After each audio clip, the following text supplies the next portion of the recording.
Chapter 4. Liberty Island in processing. October 23rd, 7:45 p.m. The inside of the van was dark like a cave. It was all steel inside, cold and slick. It was going to rain. Plissken could feel it in his eye, but he couldn't tell otherwise, for he was completely closed in. No light, no warmth, and only the air that had been locked in there with him. They had been riding for a long time, and the suspension on the truck was so bad that Plissken was bruised all over from the jolts. He would have slept since he needed the rest, but the continual bouncing, plus the heavy chains they had manacled him down with, made it impossible. They had taken him out of the San Francisco station, just leaving Taylor's body there for whatever the fates had in store for it. They never talked to him, except for the occasional exclamation of a rifle butt across his back or head. But it didn't matter. He knew what was in store for him. They put him on a Hummer and he traveled, coach this time, all the way back to New Jersey. Then they put him in the back of a truck and started driving. Nobody wanted him any longer than they had to have him, for Snake Plissken had a reputation of being slippery. It would have been a lot easier to simply kill him the way they did Taylor, but catching the most wanted criminal in the country alive was a miracle to everyone concerned. They were extremely happy to have Snake, but only for a little while. There was no trial, of course. Trials had gone out with the USPF. With so much crime and so little money, the country simply didn't have the machinery or inclination to deal with a legal system. The blackbellies were the legal system. Judge, jury, and in more cases than not, executioner. They were sending him to New York. He knew it as soon as they punched up the coordinates to New Jersey, way out in San Francisco. The van stopped moving. He got slowly to his feet, having to work around the chains that ran from his wrists down to his ankles. The ceiling of the truck was lower than his height, so he was forced to stoop. He moved closer to the door, ready to kick out and make a bid for freedom if the opportunity arose. He heard voices outside, but the walls of the van made it impossible to tell what they were saying. Then the door came open. There were guards, and they all had rifles. All of the rifles were pointing at him. "Have you heard the one about the traveling salesman?" he asked, and then they were grabbing, pulling him through the opening to fall on the hard ground. He went down, the fall knocking the wind out of him. Rolling onto his back, he was staring up at black night clouds. A helicopter was passing by just overhead. It feathered down on a landing pad not 100 feet from him. The blackbellies pulled him to his feet and led him towards the bunkers set into the Great Wall. Behind him stood the statue, grim and massive, pulling silent sentry duty over the fortress of New York, her searchbeam stinging the night in long melancholy streamers. The bunkers were blank and unimaginative, and stretched out the entire length of the wall. Radar scanners revolved slowly on their roofs. Plissken was taken towards a door. Above it, a sign read, "Liberty Island Security Control." They shoved him through the door to stand in a long hallway. There were more signs on the walls, huge signs. "Prisoners, no talking, no smoking, follow the red line." The red line was painted, none too neatly, right onto the floor. "Go on!" a voice behind him barked, and then he was shoved from the back. He followed the red line, hoping it would take him to the pot of gold. He ended up at a guard station. A duty sergeant with a flabby face and 2 fleshy cracks for eyes looked up at him. "Hold up," the sergeant said, his eyes drifting down to the clutter on his desk. Plissken stopped walking, a look of disgust on his face. He was in the midst of black belly heaven, and it made him feel dirty. The duty sergeant was idly flipping through a stack of manila folders, his mouth moving wordlessly. Then he found what he wanted, and stopped. "Mr. Snake Plissken," he said without inflection. The other guards suddenly came awake, eyes wide, staring at Plissken. They took the safety catches off their rifles and held them a little tighter, a little steadier. Snake shook his head. He wasn't going anywhere, at least not right away. "How are you tonight, Plissken?" the man with the folder asked. "Fabulous," Plissken responded, and his words were as dead as Bill Taylor. The man smiled, showing rotted teeth. "Not for long," he purred. A gun was jammed into Plissken's back, pushing him on down the hall. He shuffled on, his chains chinking along the stone floor as he moved. He was heading towards a doorway. It was the kind of doorway that could lead straight to hell. There was a sign above the doorway, neatly stenciled in blood-red letters. It read, "Goodbye, Charlie. Don't think it hasn't been fun."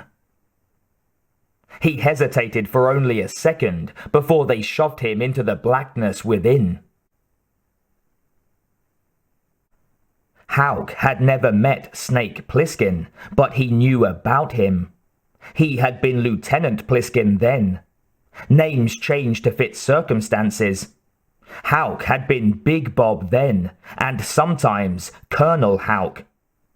He shared a heritage with Plissken. It was a heritage called Leningrad. When Plissken's men were storming the city that cold, ugly sunrise, Houck had been leading a squadron of slant-wings on the eastern, industrial section of town. They were drawing fire, and they drew one hell of a lot. They drew enough fire to burn up the world.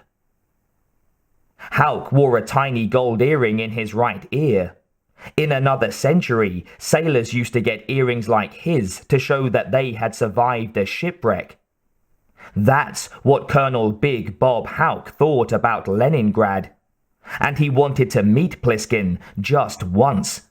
Wanted to tell him that he understood. The copter touched down, and he watched some guards leading a chained man past him to the holding area.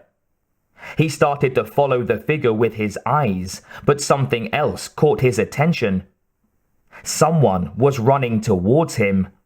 It was the section commander, Rem. He climbed out of the chopper without a word to the pilot. He was wearing his dark suit and tie, which fit his mood. His nickel-plated .38 with the pearl handle rode snugly on his hip. He never came to New York without a gun. Never. He bent down under the bite of the props, the machine-generated wind whipping his face and hair. Rem Stoop ran right up to him and began talking. He couldn't hear a word the man was saying above the roar of the fake wind. He waved his hand and pointed to his ear. Rem nodded, and they trotted away from the copter, which took off again as soon as they were clear.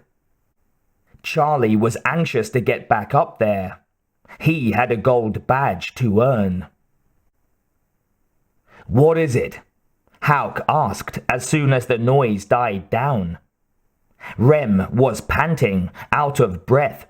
His blue serge suit fit him like it was a hand-me-down from a gorilla.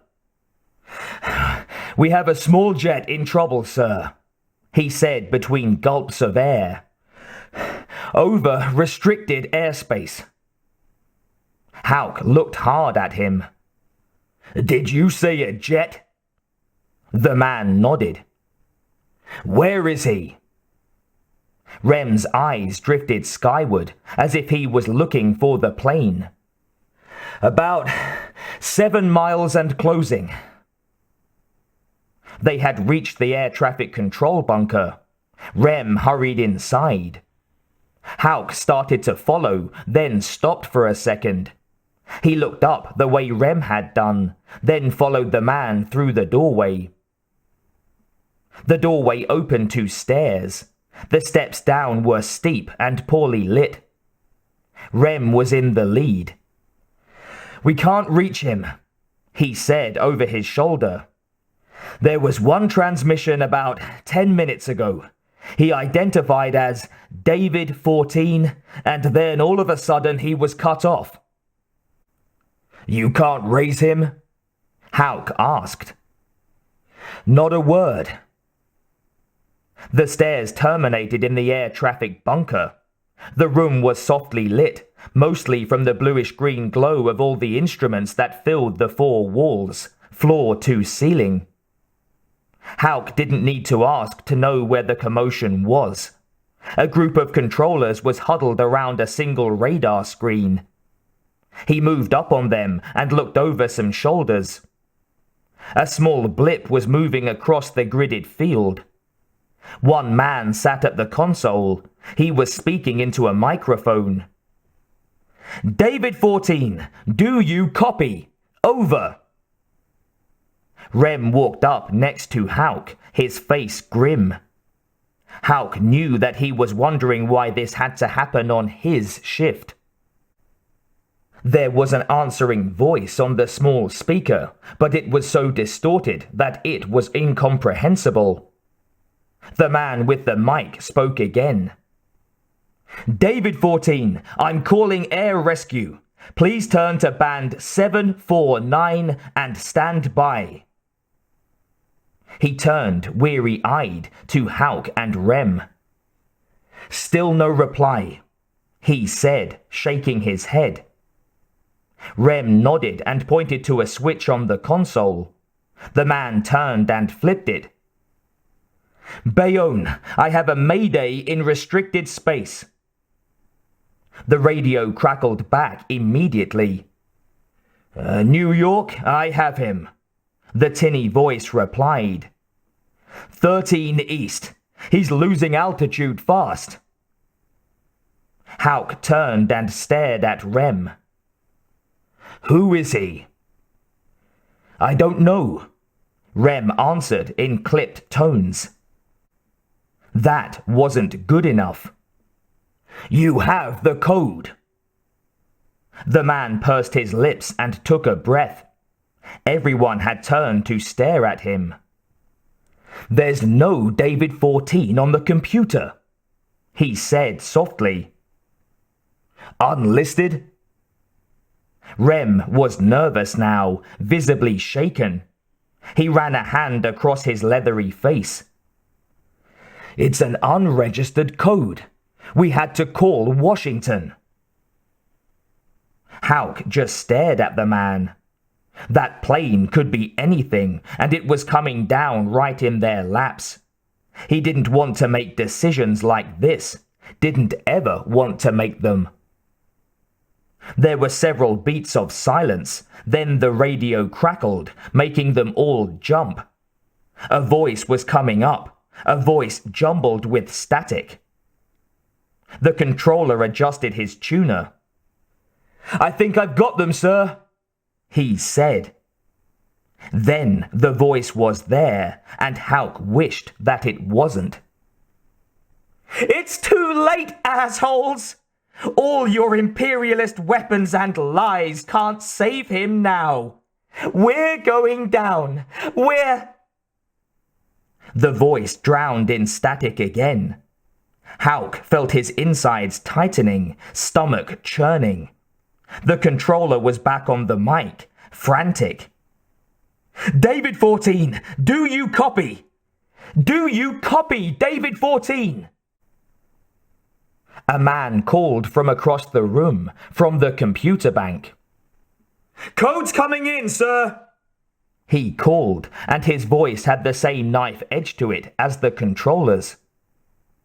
Hauk and Rem moved quickly to the computer, the controller's voice still jangling their ears. They got down close to the screen and watched the typer print it out.